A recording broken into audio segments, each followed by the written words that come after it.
Pentagon reverses course as Europe signs deal that ends Trump's leverage. So, the Pentagon just pulled off a complete 180 on Ukraine military aid at the exact moment European nations signed a deal that strips away Trump's main negotiating card with Putin. It's honestly hard to believe this is all unfolding right now, but here we are. Defense Secretary Pete Hegseth spent 3 weeks blocking Ukraine military assistance following Trump's orders to freeze everything. He refused to sign off on shipments, delayed critical air defense systems, and did exactly what Trump wanted. But guess what? 48 hours after European leaders finalized a landmark security agreement with Kyiv, Hegseth quietly authorized $300 million in defensive weapons. Talk about a reversal. This isn't just about one aid package. We're talking about the complete collapse of Trump's strategy to force Ukraine into accepting territorial concessions. And trust me, the implications are going to ripple through NATO, reshape European security, and leave Trump scrambling to regain control. Let me fill you in on what's been happening. Pete Hegseth became Defense Secretary on January 20th, 2025. He came in with a specific mandate: slow-walk Ukraine assistance, create bureaucratic roadblocks, and put American support on ice while Trump worked his grand negotiation with Putin. From day one, Hegseth has been the perfect enforcer. Whether it was delaying signatures on approved aid, finding technical reasons to hold up weapons, or creating new review processes, Hegseth cemented himself as Trump's Pentagon loyalist. According to Politico's February 15th reporting, he told senior military officials that the president's peace initiative takes priority over legacy commitments. Pentagon speak for ignoring congressional appropriations. But here's where things get interesting. 8 weeks in, the consequences are impossible to ignore. Ukrainian air defense systems are critically low on interceptors. Ammunition stockpiles are depleted. Artillery units are rationing shells. This mess unfolds because Trump's team is at a standstill over whether America should support Ukraine's defense or force Kyiv into negotiations rewarding Russian aggression. And guess who's stuck right in the middle?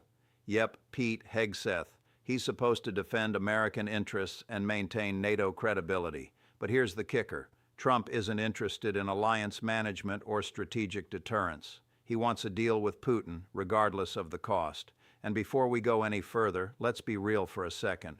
European security complexities don't fit Trump's transactional worldview. These are generational commitments requiring patience and genuine partnership. Now back to the matter at hand. Reports from February 28th revealed how furious Trump was about the European deal. According to CBS News sources, Trump labeled Hegseth's authorization a betrayal and said any Pentagon official undermining his Putin negotiations would face termination. Talk about strong words. Essentially, Trump was calling Hegseth disloyal for following congressional mandates and treaty obligations, and this wasn't private. Trump aired his grievances on Truth Social at 6:47 a.m. March 1st. Certain people at DOD don't understand that we are negotiating peace, not prolonging war. He made his displeasure crystal clear. This sent shockwaves through the Pentagon because it raised questions about chain of command and whether defense officials could fulfill legal obligations. If Trump could turn against his own defense secretary for following the law, what did that mean for everyone else trying to serve both the president and the Constitution? Now, this isn't the first time we've seen this pattern. Trump's loyalty only extends to himself. Whenever someone stops being useful or does something he doesn't like, he turns on them brutally. We've spotted this repeatedly with his most devoted allies. Just think about Jeff Sessions. He was Trump's earliest Senate supporter, practically sacrificing his political career. But when Sessions recused himself from the Russia investigation, following Justice Department ethics rules, Trump spent 2 years publicly humiliating him and eventually forced his resignation. Sessions learned that institutional norms meant nothing compared to Trump's expectation of personal protection. Then there was William Barr. He went to extraordinary lengths protecting Trump, releasing a misleading Mueller report summary, intervening in sentencing recommendations. But when Barr said in December 2020 that the Justice Department found no widespread election fraud, Trump immediately turned on him. All that loyalty evaporated the moment Barr told a truth Trump didn't want to hear. And let's not forget Mike Pence. 4 years of absolute loyalty, defending every Trump decision, never publicly contradicting the president. But when Pence concluded he lacked constitutional authority to overturn election results on January 6th, Trump not only turned against him but incited a mob that chanted, "Hang Mike Pence," while hunting for him in the Capitol. Pence's reward for unwavering loyalty was abandonment in his moment of greatest danger. Even Kevin McCarthy, who bent over backwards after January 6th, traveled to Mar-a-Lago to rehabilitate the relationship, and purged House Republicans of Trump critics, eventually got cast aside. When McCarthy's speakership became inconvenient, Trump gave the signal and McCarthy was removed. Now Pete Hegseth is discovering this same pattern. This pattern is all too familiar. You can show complete loyalty, defend Trump's decisions daily, implement his policies even when they conflict with your professional judgment. But the moment you step out of line or follow a legal requirement he dislikes, he'll toss you aside without a second thought. Your previous service means nothing. Your sacrifices are forgotten. So what did Hegseth do to tick off Trump? Well, it boils down to Europe calling Trump's bluff. The impasse happened because Trump wanted to use military aid as leverage to force Ukraine into accepting a ceasefire, leaving Russia controlling 20% of Ukrainian territory, while European nations were building an alternative security architecture that could function without American participation. On February 26th, EU members, the UK, and Norway signed the European Defense Commitment in Brussels. This agreement commits $125 billion in military aid over 3 years, establishes joint ammunition procurement, creates a European military training command in Poland, and guarantees continued support regardless of American policy. It's a massive realignment, a European pillar of Ukrainian defense that doesn't require American approval. As Defense Secretary, Hegseth took a pragmatic stance. He recognized that with Europe now committed to sustained Ukraine support, the American freeze no longer provided leverage. It just isolated the United States from its closest allies. Hegseth quietly authorized $300 million in air defense interceptors, anti-tank missiles, and artillery ammunition already appropriated by Congress. His approach acknowledged reality. If Europe would support Ukraine anyway, American obstruction only hurt American interests. But here's where things started to go wrong. When the authorization leaked over the weekend, European leaders immediately praised the decision. NATO's Secretary General called it a restoration of American leadership, and Zelensky personally thanked Hegseth by name. While Europe celebrated, the narrative shifted toward Trump having backed down. YouGov polls on February 28th showed Trump's foreign policy approval dropping 7 points in 2 weeks. This was the moment Trump began to sweat. You see, Trump values the perception of strength, the image of dictating terms, and the narrative that he's always in control. He doesn't want stories suggesting Europeans outmaneuvered him or don't need American leadership. And then Hegseth made what Trump considered a serious misstep. He didn't just authorize the aid, he did it through proper channels with congressional notification, making it nearly impossible to reverse without triggering a constitutional confrontation. Hegseth tried to frame it as simply following the law rather than a policy change. But when Trump caught wind of all this, he absolutely lost it. In Trump's eyes, following legal procedures is bureaucratic insubordination when it produces outcomes he doesn't want. Any Pentagon official who prioritizes congressional mandates over presidential preferences is instantly labeled a traitor. Now here's the kicker. This left Hegseth in a genuinely impossible position. On one side, he needs Trump's backing to maintain his position. The MAGA base will drop him if Trump signals he's no longer trusted. We've seen this with every cabinet official who fell out of favor. Once Trump turns on you publicly, your political capital evaporates. Conservative media attacks you. Republican senators discover concerns about your performance. Your ability to implement any agenda collapses. On the flip side, Hegseth actually has to run the Defense Department, maintain military readiness, and manage alliances. That means fulfilling congressional appropriations that have the force of law, maintaining credibility with military commanders who take their constitutional oaths seriously, and preserving working relationships with NATO allies watching to see if American commitments mean anything. The tricky part is all of that requires some independence from immediate presidential preferences and following legal processes even when they produce outcomes Trump dislikes. So Hegseth is caught in a bind. He can either keep pleasing Trump by freezing weapons transfers and ignoring congressional mandates, which means violating federal law, damaging relationships with military commanders, and watching American influence collapse. That only makes things worse and paints the United States as unreliable. Or Hegseth can do his actual job as Defense Secretary, which means implementing congressional appropriations, maintaining alliance commitments, and making decisions based on national security rather than Trump's Putin theatrics. But that'll definitely make Trump turn against him publicly. It's a genuinely impossible situation, and that's the destructive dynamic Trump creates for anyone in institutional responsibility.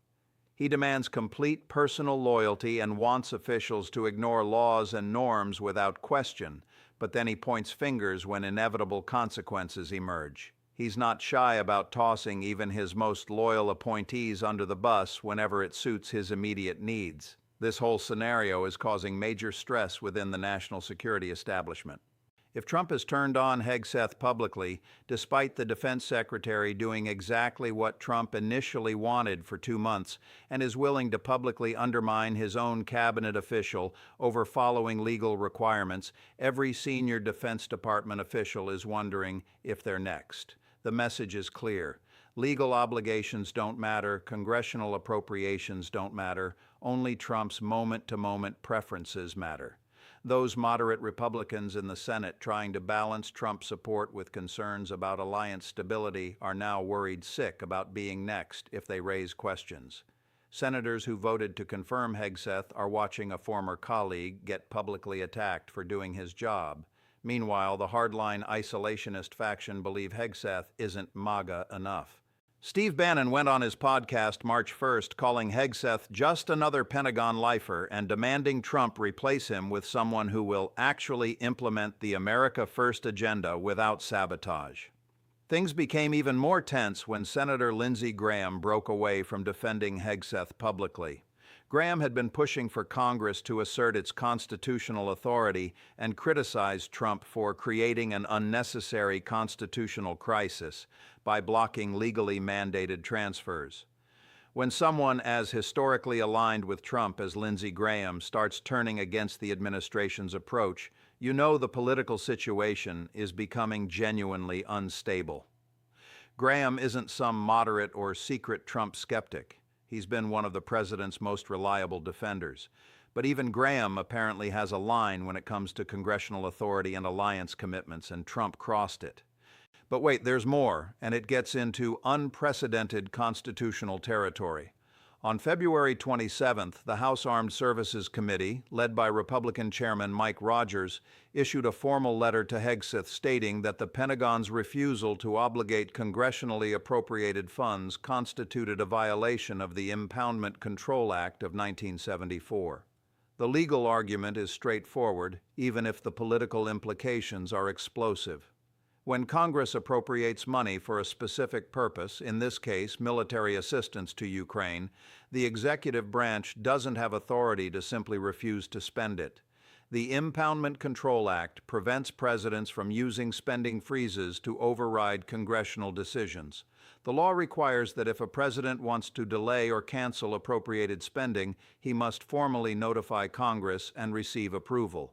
Trump never did that. He just ordered Hegseth to stop the aid. Chairman Rogers pointed out that Congress had appropriated $14.5 billion for Ukraine security assistance in the FY 2025 budget. That appropriation carries the force of law. The Pentagon's failure to obligate those funds within the statutory timeline violates federal law. Rogers gave Hegseth 7 days to certify compliance or provide legal justification. The letter was remarkably blunt. The Department of Defense does not have discretion to ignore statutory requirements based on policy preferences. And let me tell you, Rogers didn't hold back in his public statements. In a Fox News interview on February 28th, yes, Fox News, Rogers said the administration's position was constitutionally indefensible, and that we fought a revolution to establish that the power of the purse belongs to Congress, not the executive. That's remarkably strong language from a Republican chairman about a Republican president. Rogers went further, pointing out that if Trump wants to change Ukraine policy, he needs to come to Congress and make that argument, request new authorization, and build political support. What he can't do is ignore laws he finds inconvenient.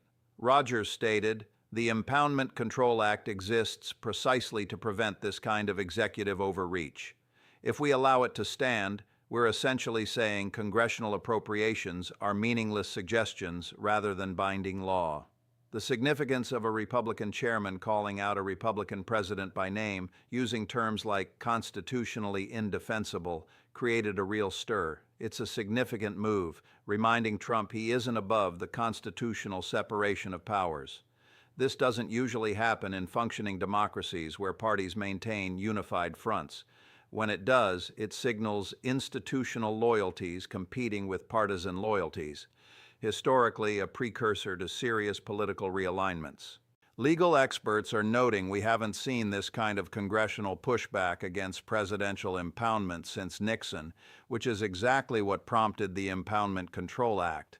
The historical parallel is deeply uncomfortable for Trump. Jack Goldsmith, former Assistant Attorney General under George W. Bush and current Harvard law professor, went on MSNBC March 1st and said Trump's position is legally untenable and that if this goes to court, the administration will lose, and lose badly. Just think about that for a moment. This is coming from someone who served in a Republican administration and is generally considered a serious conservative legal scholar, not a partisan bomb thrower. Neil Katyal, who served as acting Solicitor General under Obama, mentioned that Trump's interpretation of presidential power is breathtakingly broad and completely unsupported by precedent. No. Katyal noted that every time presidents have tried to use impoundment to override congressional spending decisions, they've lost in court. When legal experts from both sides start tossing around terms like constitutionally indefensible and legally untenable, that's the moment to really pay attention. This isn't partisan disagreement about policy. This is a fairly unified assessment from the legal community that the administration's position simply cannot be defended under existing constitutional law. So, let's break down what this triple crisis, the European deal, the Pentagon reversal, and the congressional confrontation, could mean. Because it has serious consequences for American power and whether our government can still enforce constraints on presidential authority. First up is political fallout. Trump is facing significant backlash, and his foreign policy approval dropped to 39%, down from 46% at inauguration, a 7-point decline in 6 weeks. Republican representatives from defense-heavy districts are getting anxious about 2026 midterms. Democrats will argue Trump damaged American credibility, emboldened Putin, and violated congressional authority, and they'll have Mike Rogers, a Republican chairman, plus conservative legal experts backing up those claims. This is Exhibit A that Trump's foreign policy is chaotic and legally questionable. Now let's touch on alliance relationships. NATO has been the cornerstone of American leadership since 1949. By freezing Ukraine aid, Trump signaled that American support is transactional and unreliable. That signal is being received in Warsaw, Tallinn, Seoul, and Tokyo. The European defense commitment isn't just about Ukraine, it's about Europeans recognizing they can no longer rely on American guarantees under Trump. They're building alternative structures because they've concluded American protection might not be available when needed. At the heart is whether a president can override congressional appropriations and treat alliances as transactional. If Trump gets his way, it could totally change how American foreign policy operates for generations. The power of the purse has been Congress's most important check on executive power since the founding. Each time Trump brushes aside congressional authority or treats alliance commitments as worthless, it weakens our system. It makes completely unacceptable behavior feel normal. If Trump can freeze legally appropriated aid, what's to stop the next president from doing the same? These actions don't disappear when Trump leaves office. They become precedents. They become the new baseline for acceptable presidential behavior. And that's genuinely dangerous for both our constitutional system and America's global position. Looking ahead to 2026, this will have significant electoral effects.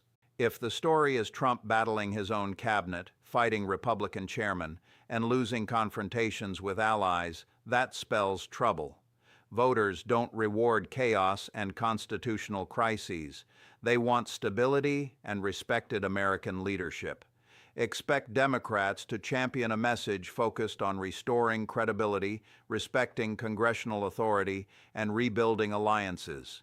After 6 weeks of constitutional confrontations, plenty of voters believe electing Democrats means America will start functioning normally again. So here's the deal. The Pentagon just reversed course on Ukraine aid at the exact moment European nations signed a deal that fundamentally ends Trump's leverage with Putin, and Trump is publicly attacking his own defense secretary for following federal law. This isn't just about one frozen aid package. It's about whether congressional appropriations actually mean anything, whether American alliance commitments are worth the paper they're written on, and whether our constitutional system of checks and balances can still function when a president decides institutional constraints don't apply to him. If Trump succeeds in establishing that presidents can ignore congressional spending decisions whenever they feel like it, then we're saying the power of the purse doesn't matter anymore. That would mean stepping into a completely new constitutional order where executive power in foreign affairs has essentially no meaningful congressional check. It's about so much more than just Ukraine policy or Trump's relationship with Putin. It's about whether we genuinely have a constitutional system that can constrain presidential power through congressional authority and institutional norms. So, keep an eye on this situation. Things are just heating up, and we're likely to see this play out in federal court, in congressional oversight hearings, and potentially in impeachment discussions if Trump continues defying congressional appropriations. The next few weeks are going to be crucial. The stakes have never been higher, the constitutional principles more clearly at stake, and the outcome more unpredictable.